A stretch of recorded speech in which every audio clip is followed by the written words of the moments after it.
Welcome to Real Issues Live with Crystal. This is where we have authentic conversations about issues that affect us as a society. Join me as I have different guests coming in to share their take on various topics. I too will share my story of hardship and resilience. Please remember to subscribe, like, comment, but most importantly, share with others so they can be encouraged. I feel work, sun a shine till the place dark out. Couldn't call out. Never talk about hungriness, Manalo. Welcome back to another episode of Real Issues Live with Crystal. Today's guest needs no introduction. She has a very inspiring story. She has inspired a close family member of mine, and I want her to inspire my community as well. Please help me welcome Deana-Rae Clayton. Hi, Deana-Rae. Hi, Crystal. Wow, you look lovely. Thank you. I really appreciate it. Yes, trust me, everything matches in with the team outside.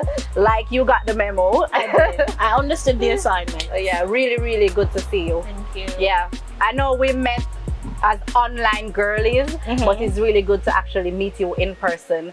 And trust me, I don't know if I can say this, don't be offended, but the internet does nothing for you.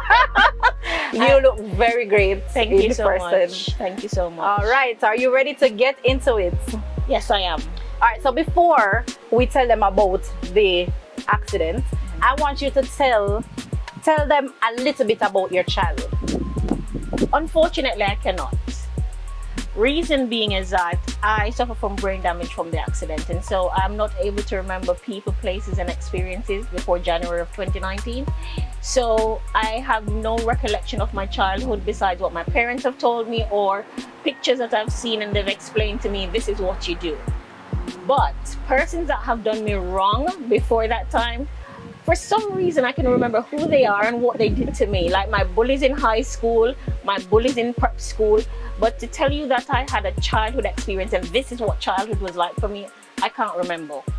Wow. Yes. So a big part of you has been taken away. My entire life, to be honest with you. Right. Because a lot of things that was before is not now, and a lot of persons have said to me it's a whole different person, and I get that, but I thought it was just bits and pieces, but it's literally a whole different personality. And you know, that's one of the reasons why you're here too, because you're still smiling. I have so many so many things has actually been taken away from you, but yet you're here pushing through. Yes. So you're the perfect person here. All right, so I don't know if you're gonna be emotional, but I want you to take us back to the night of the accident. Okay, so I was celebrating my birthday, and what I normally do every year is I celebrate my birthday from May 22nd to June 30. Reason being, I have a lot of different friends, and for some reason my friends cannot come together all at once in the same place to celebrate me. And because I like to be celebrated, because of course it's my birthday, what I do is I celebrate it over a period of time so everybody can fit themselves in based on their schedule. I did nothing different in 2019. And I went to an event in Negril that I've always wanted to go to, but I've never been able to go to. And I was the driver. I drove me and 3 friends to Negril. We didn't drink anything for the entire night because it was in VIP, and at that time, the type of rum that they had, none of us drank it. So we sipped juice the entire night like we were having a ball. Drove to Negril. I drove back to Montego Bay. When I reached to Montego Bay at my roundabout, I said to them, I'm gonna drop a friend off in Greenwood. Are you gonna come with me or do I drop you off? Because 3 of us were going the same place. Right. And they said they're not allowing me to drive alone. And Crystal, through this entire driving, I didn't feel tired any at all. Until I reached to the roundabout at the airport. I had to stop and I let through a truck. When I let through the truck, it's like a heaviness came over me, like if I continued to drive, I was gonna go into a ditch. And so I went around the roundabout and I stopped at the bus stop and I said, I'm tired. We have 2 options. Either I'm gonna sleep for a little bit and you wake me up, or somebody's gonna drive, and when we reach the destination, you can wake me up, because it would be one straight road. We're not turning off to actually drop her home. And my friend that was sitting in the front said to me that, oh, she has driven with my friend in the back, was Chris, and he has his license. And I said to him, have you been sleeping? And he said no. I said to him, do you think you can manage the journey? And he said yes. And we exchanged seats. So he was sitting behind me and we exchanged seats. And I watched him pull out from the bus stop to the first stoplight. And you know when you're just starting to drive, so you pull up way before the stoplight? That was what he did. So I knew within myself, yes, he's driving, but he hasn't been driving very long, but he's very careful. Right, right. I watched him pull up to the second stoplight, which would have been at flanker's stoplight. And I was comfortable to fall asleep and let him drive the way. The next thing, I woke up 2 days later from a coma. So when the accident actually happened, I have no recollection of that. Right. My recollection of what happened and what actually happened differs, because then I remember falling asleep at that stoplight. Right. The next thing I remember is being pushed on a stretcher. And I was in a hospital. And there was a man to my left, and he was in a white coat, so I assumed he was a doctor. And there was a man on my right in a red Oxford shirt. And when I looked at the man on my left, I couldn't see his face. It was a bright light. Right. When I look up, it's a bright light, and I have to turn my head away. But when I look at my right-hand side, I could see the man's face. If I saw him today, I could tell you that's the man I saw on the night of my accident. Right. And he was saying, Deana-Rae, you're going to be okay. Deana-Rae, you're going to be okay. When I woke up from my coma, they said nothing like that happened. Which is why I keep telling people that I died and I came back. Right. There's no tunnel, but there's Right. a bright light.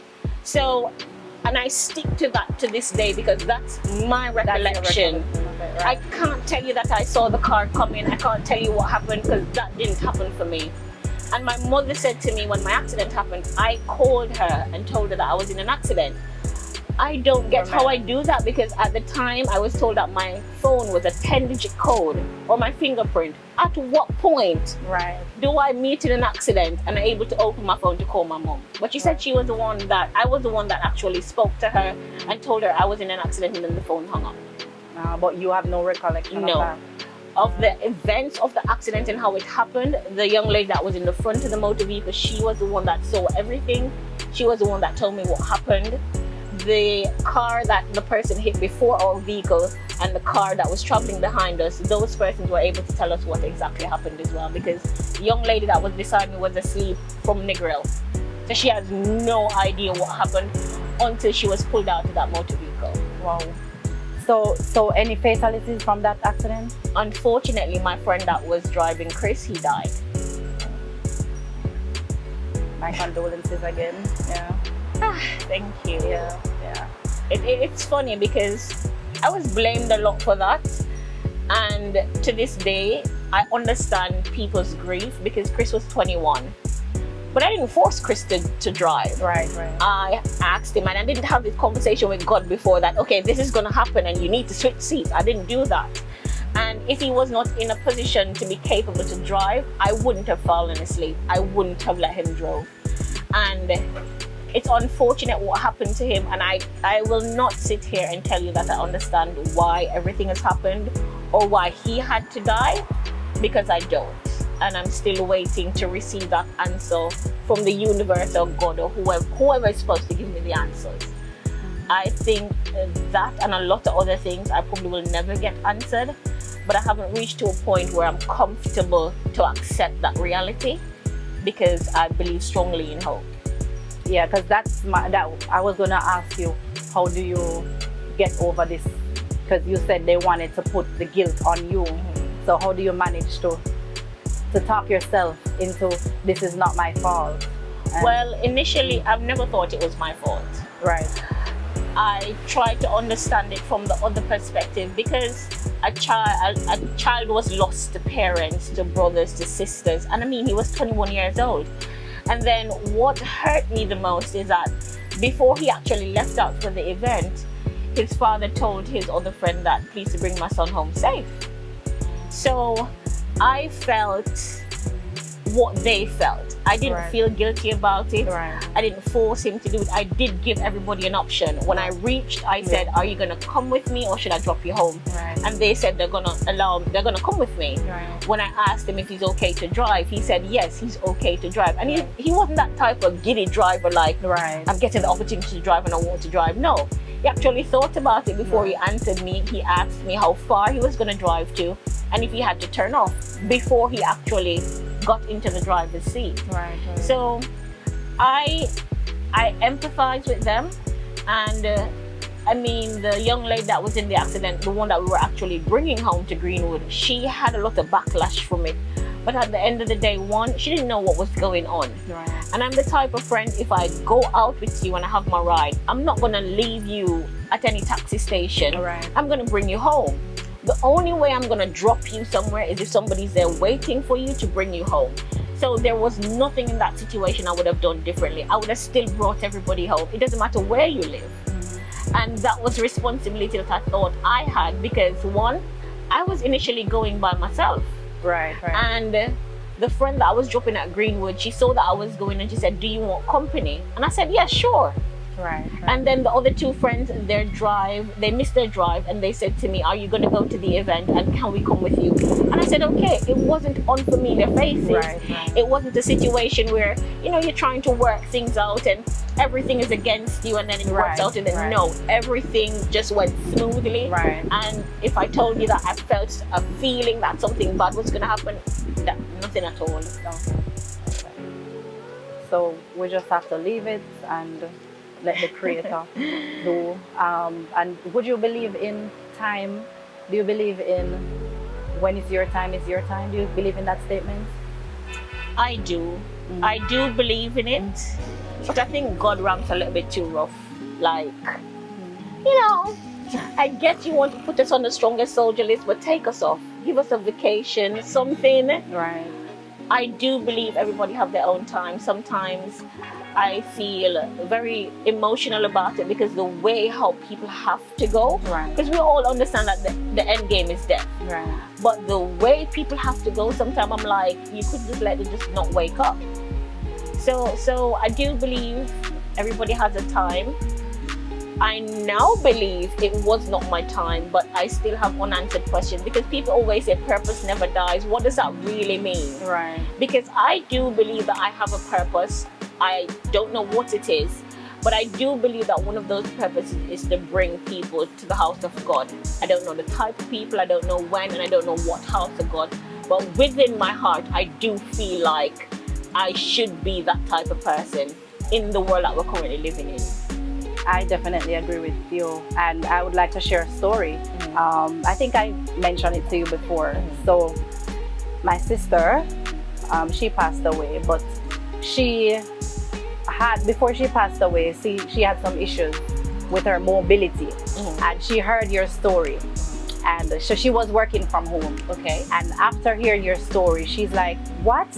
Paralyzed on one side, blind in one eye. So what am I here doing with just a little knee issue? She called her job right after your story and said, I'm coming back to work on Monday. Okay. I don't know how I'm going to do it, but I want to push myself. Unfortunately, she died the day before, so she didn't get a chance. But I just want to tell you that even if it's one person, never stop telling your story. You're inspiring. Thank you. All right. Let's move on. Tell us more about the name British Bionic Babe.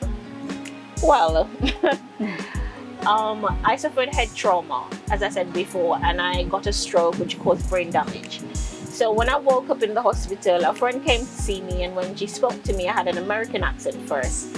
And then by the time she left, I had a Trinidadian accent, and the nurse is what actually said, you know, your accent has changed. And then in a week, it was British, and it's been British ever since. So what I have is called foreign accent syndrome, and it's a neurological disorder that can cause your accent or your language to change. So I can wake up any day, any time of the year with a different accent or speak in a different language because of this brain damage, because I still do have a swelling on my brain. So the British comes from the accent, right? But I believe between 4.5 years to now, the accent changes when it feels like, and I don't think it sounds all that British all the time. And I've been told that when I'm emotional, the Jamaican chips in. But then when you say to me, can you say something in Jamaican? My brain is trying to process, what does that sound like? If I say this, is it the right thing? But that's how the British came. The bionic is because in my accident, I had a broken right hip, broken right pelvis, and a broken left femur. So basically, the bottom half is broken. So in order to be able to be mobile and to be fixed, my entire bottom half is metal. So currently, today, I have a full right hip because I did a full hip replacement, and I have full titanium in this left leg. So that's the bionic, and the babe is just because I'm a woman. Wow. Wow. I could never tell by just looking at you. A lot of people say it, and that's good because I'm happy that I'm seeing you and being with you at the best of me, because then I might smile, I might try to be positive, I put it out there because then I don't want people to pity me. But then on the inside, when everybody's gone and I'm all by myself, I have to sit down and I have to give myself a pep talk and say, Deana-Rae, you're gonna be okay. Even when I feel like I'm never gonna be okay, because this is the best of me, even though it took 4.5 years. And I think patience is one of the biggest things of my situation.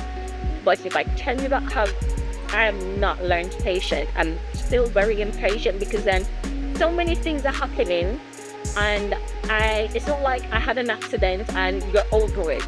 And then, you know, probably something my jogging memory about it. Every day I get up, I look in the mirror, I'm reminded I had an accident, because I can only see out of one eye.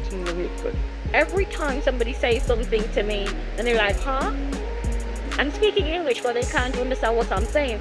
So I get a constant daily reminder that I was in a motor vehicle accident that changed my life. So I can't understand why people think my accident is stale, because it's my life. Every single day I look in the mirror, I try to be pretty.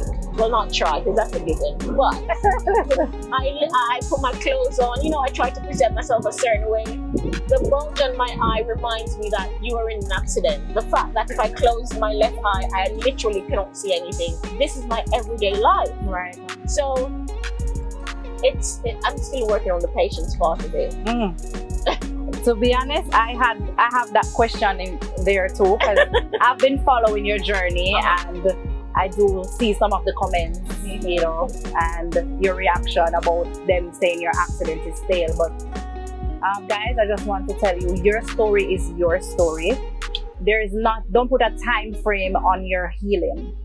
You just have to use healthy ways to try to get through it. But there is never a time frame on, okay, when am I going to feel better? Don't let anybody pressure you into, okay, you need to be okay now. That's what, 4 years ago. You know, take your own time and heal through it. Do you? All right, so what advice would you give to someone who has had an accident and feels discouraged because it has either left them crippled or disabled or caused major damages? I have such a long list I could give you. But the first thing is, I want to say, even though you don't believe it, that accident happened for a reason. And it's not a reason that you're going to get overnight. It's not a reason that you're going to get up and years from now or weeks from now, you're going to understand why it happened to you. What I can say, the first thing is that when you're in an accident or any trauma, because that's what I always tell people, even though your trauma might not be an accident like mine, all traumas felt the same way. And so we can use the same techniques and tips to get past that. When you go through a traumatic experience, you have to go through a grief process because you lost something. And in that grieving process, you have to actually accept what has happened to you, and you have to understand that it could have been worse. It always can be worse, because you always can die at any point. Even if you survived it, you can still die. So it takes one, acceptance. You also have to understand that even though you've lost something, you've gained something, because I gained my eyes being open to a lot of things. Especially, I was a people pleaser. And I grew up in a society, because I'm an 80s baby, even though I look this young, I'm an 80s baby. I grew up in a society where you have to kiss before you kick. And I didn't agree with that, but then you have to look at the greater good and the bigger picture. When my accident happened, I had to block 538 people from my WhatsApp, because these were people, one, I interacted on a daily basis with, people that I've done business with, people that I had to shut up with my opinion. and talk to them because the greater good. So when you're in a traumatic experience, understand that there's lessons to be learned. And the lesson that you need to learn is that you need to, one, depend on you always. People will be around, people will be supportive, but they will never understand what you're going through. And you also have to give yourself grace. Because if you sit down and you have survivor's guilt, if you understand that your life has changed, especially persons that became disabled, because I was immobile for 8 months. And I lived out once a man, twice a child. I could not raise this hand any at all. My mother had to roll me over onto a plastic on a bed to bathe me and then roll me back. And when my accident happened, I just turned 33. So I wasn't a child, and I'm a fit girl. So you have to give yourself grace. You have to understand that the right people will stick around and they will not ask questions. Because I had people that kept asking me every day, how are you feeling? Are you dealing with your mental? No, I'm not, because I don't want you around me, and I have to smile and nod and say, okay, I'm feeling good. But then what a lot of persons experience in their traumatic experience is they feel like they shouldn't be alive. And because what they're going through is so new and it is so unfamiliar, they feel like death might be the right answer. And it never is. Right. I tried it 3 times, and on those 3 different occasions, just in the nick of time, somebody found me. And it's not that situation where, oh, you're going to call somebody and tell somebody, this is what I'm going to do. I just did. So I made up my mind that this life was not for me, because at 33, who wants to live with their parents for the rest of their life? Because when I woke up, nobody said I would ever walk again. And so I thought about, okay, my life is done, because my ambition in life is always to be an educated, stay-at-home mom with a business. And that's my passion. And being immobile, waking up and not being able to feel anything, my dream is taken away. So what's my point to living? And you will go through those things, and it is a phase. And people need to understand that your phase, you need to feel it, you need to go through it, and you need to come out strong on the other end. Because at the end of the day, you could have died. Right. You always can die, and you did not. So you need to give yourself grace. You need to understand the situation that you're in. And another thing, especially for persons that went from mobility to immobility, all you need to do is to find the things that you can now do. You're no different from anybody else. It's just that the things that you enjoy, you have to find another way to do it that fits in with your current mobility issues. Because that's what I had to do. I had to move from a wheelchair to a crutches to a cane to back to a walker. And I still like to go out, and I still like to go to the river, and I still like to go to the beach, and I still like to dress up. And even though I couldn't do those things for myself, I found a way to do it in my state that I did. And it will give you some sort of fulfillment. Because then, if you watch my journey, it doesn't matter what I'm going through. I always smile through it. And it's not trying, it just comes naturally. Right. Because being in pain for 4.5 years with no pain management, hating when the rain falls because it feels like excruciating pain, has let me now appreciate not being in pain since October of last year. Now I love when the rain falls, and I felt like I would never be at this place. And even though mentally, a lot of people think that the physical part of my recovery is the hardest, the mental part is the hardest, because even now I get the discrimination. Even now, I have people telling me on a daily, I tell you, the internet is not a nice place. And you have to be strong. Because even though it's people that you don't know that give their opinion, when you're laying in bed at night, looking up in the ceiling, not able to sleep, these are the comments that replay in your head. And it makes you go to a place where you feel like you're inadequate. But then you have to remember, these people don't know you. They don't finance you. They don't feed you. You put it on the internet. Allow them to have the best part of their day by commenting on your video. But you have to be strong. And the strength will not come. It's not something that you're going to see. It's not something that is going to slap you in the face like reality. It's something that's going to gradually creep upon you, and it's going to hold you and comfort you. And you just have to be at a place to accept it. Wow. You just said a whole lot. I could basically end right here. Because that's what I needed from you. The Okay. motivation, telling them that, keep going, give the strength. It's good to see you walking. Oh, yes. Oh, yeah. Without any aids. I've Oh, seen you at a yes. party before and you have your stick and you Yep. bubbling with the stick and I'm like, oh my gosh, I can't even do that. So no, it's really good to see you Yes. walking. We won't touch every single thing that you said, but thank you so much You're for welcome. sharing. You- As an independent woman, I think you did mention a few. How did you cope not working for a while? And how did you find the strength to pick up the pieces? Okay, so when my accident happened, I did still have my job up to March of 2020 when COVID happened and the business had to be closed down.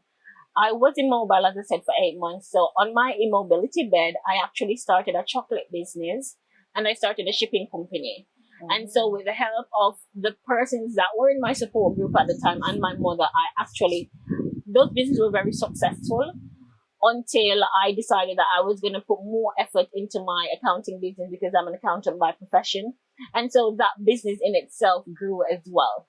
So since my accident, I have not physically worked for a company. I've done remote jobs, but I understand that everybody's not going to be a me. Right. And I got backlash even from my parents when I said, oh, I want to start a chocolate business and a shipping business because they believe that you were just in a life-changing experience. You were just in a motor vehicle accident. You can't walk, recover. Right. I'm not that person. I Right. like nice things. Right. So even though I'm not able to walk, I still want to go on Amazon and clear my cart. I still want to be able to watch my Netflix and pay for my Netflix. And so I had to find a way. And then I think it worked well that time because then it was COVID. So everything was now moved to online. So it made it easy for me to transition that way. But in a time like now where we're building back from COVID, what I suggest is that even if you don't start a business, find something that you like to do. Increase your hobbies, change your hobbies, because again, you have to change your hobbies to what your current situation is. Right. So you try to explore new things. I hated reading, but I learned that I have to now change my hobbies.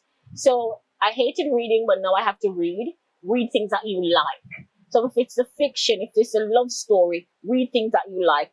I don't like to diet, but you have to eat healthier.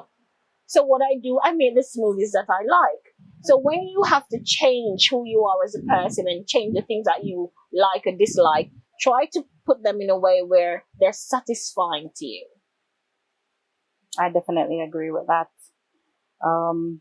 Just 2 more to go. Tell us about relationships. Did you give up on love after your accident? Did you ever feel less than a woman? I did give up on love because who wants a disabled person? You know what I'm saying? And that was my thought. And because I thought that way, I was in a very broken emotional place. I allowed, because I had a relationship about 1.5 years after my accident. And because I felt like I wasn't enough and I'm disabled, he came with the sweet words. He came with the things I thought I prayed to God for in a man. And because I felt not as confident as I do now, he managed to manipulate me to a point where I felt like if he doesn't love me, who is going to love me? So being somebody that was a newly disabled woman and then somebody likes me based on, because trust me, when I tell you that you're getting the best of me, Right. physically too, you're getting the best of. I wasn't this cute 2.5 years ago. So I was in a position where I would just take anything. And that ruined me even more because then at the point where I realized that he was not worth it, so much damage emotionally and mentally was there.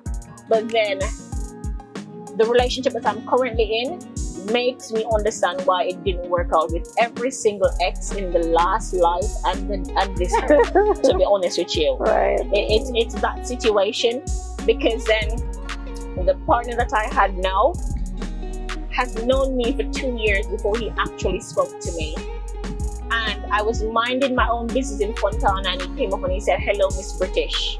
And when people talk to me like that, I know you know me from social media, so I really don't take it, you know, as important.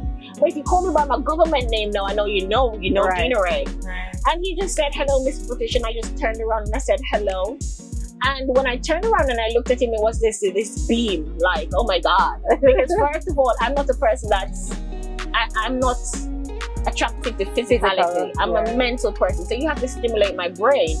And just the way how he said my name, it intrigued me, like, I want to hear more of your voice. And then I'm a beard person, and he just, wow. So now, and I will say to you, it's been rough. Because I'm used to being the alpha in my relationship. I'm used to being alpha but respected. I will push the man. I will build the man like build a bear. I will support you to the T. You have a dream, we're going to make it happen. But being submissive is not a Deana-Rae at all. Right. But what I have learned with this relationship is that when you're with a man that leads, you automatically become submissive. And I automatically feel how I feel about him. So there's no tug and war. And now, even though I'm an alpha and he is an alpha, his alpha is here and mine is here. Right. And when he talks to me, it's like, stop. It's not Deana-Rae, you need to answer, you need to defend yourself. Right. So he's been somebody that inspires me because he always puts my best foot forward and he's always thinking about me. So yes, I gave up on love until I met him. Right. I mean, he's not perfect and he is a Jamaican man, but he's one of those few and far between Jamaican men that are good, and he's good for me. And I am eternally grateful to God that even though I'm on the strongest social list, my rewards are great. My rewards are great. I'm so happy for you. and sometimes all you need is that support too, because even in some of your videos, I realize that he supports you there. So we all know him as Big Daddy. Hi, Big Daddy. Thank you for supporting my girl. Thank you for coming in her life. She needed you. And of course you needed her. Come on. Of course. All right. A little final question is very serious. I've watched the last 2 episodes of your YouTube channel, and you mentioned trying to get pregnant. Do you mind, you know, talking to the women in their 30s who may want to get pregnant, but it's just not happening? What's your thought process? How is that going? If you don't want it, no, that's fine. Okay. You see, it's a little bit tricky for me because my situation is like way out there. But I guess persons can relate because I've had 7 miscarriages. I would have had 7 boys, including twin boys. Yes. And my pregnancies were in relationships that were long-term, 2-year relationship, 6-year relationship, and so forth. So it's not 7 different men. Right.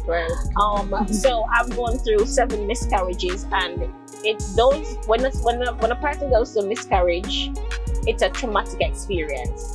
7 times? I don't know why 7. And it's at a point where it's a human. You can see that's an actual child because I can tell you that they're all boys. And so I have that I have battled with. Right. Since my accident, they realized that 1, I was only born with 1 liver. Yes, I only have 1 liver. Also, I have a fibroid that's as big as a pear, and it's lodged in my fallopian tube. So in order for me to now be on that journey to be a mom, I have to deal with my fibroid, and then I have to find a specific way of how to not have a miscarriage.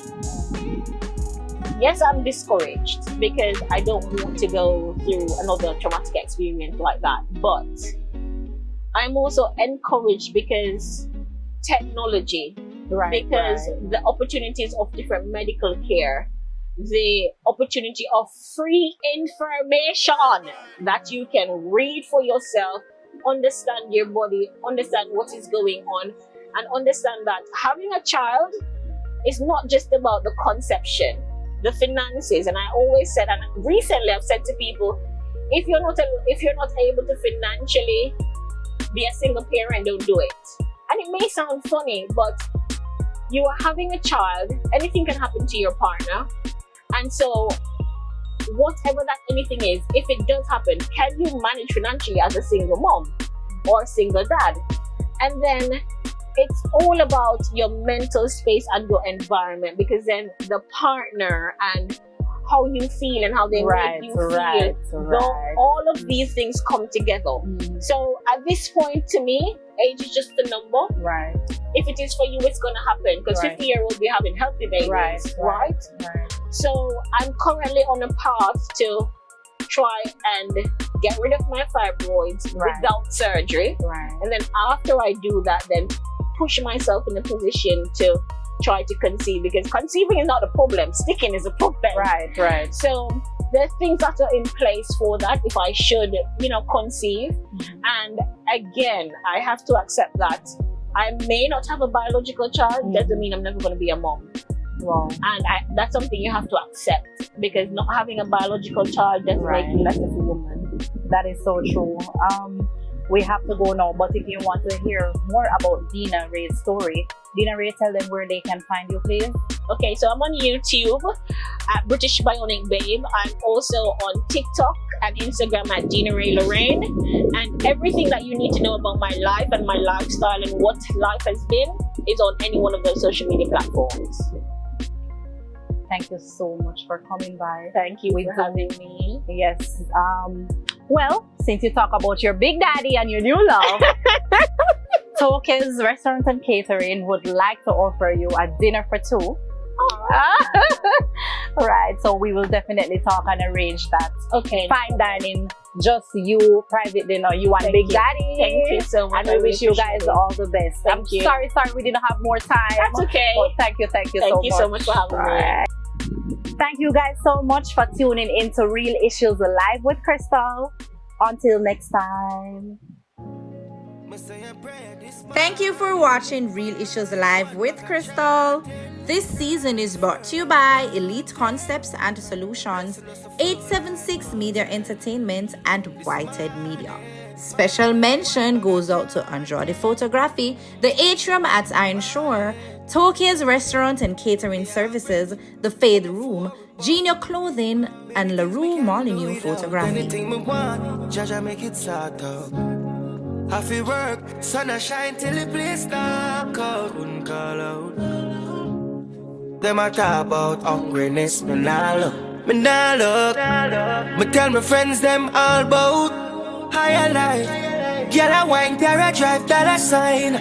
Richer than most, carry higher life.